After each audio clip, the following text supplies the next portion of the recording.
I'm working on dual axis part. Let me try that. So I'll say I'm having,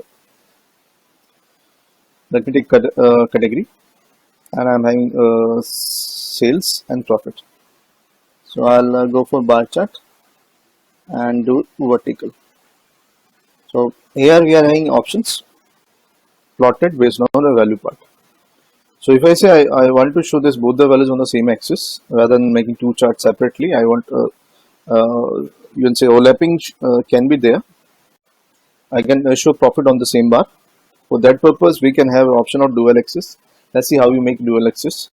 So first, you have to choose dual axis option for which you want taken as a dual axis. So let me take profit on dual.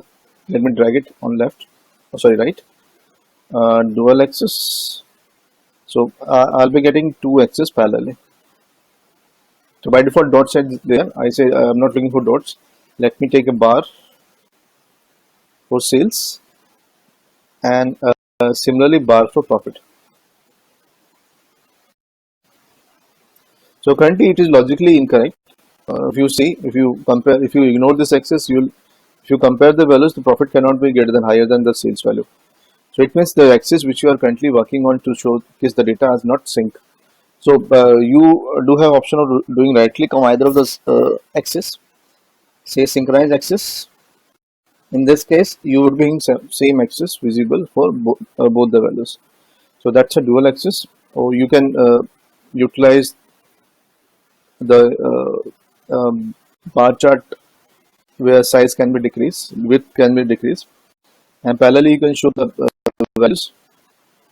And even though if you need to be rotated, you can rotate the values.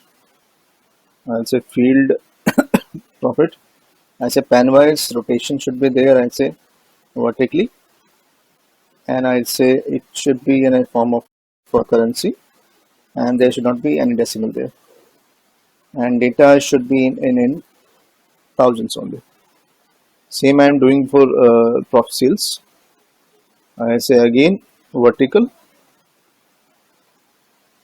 and I say currency 0 decimal, value in 1000.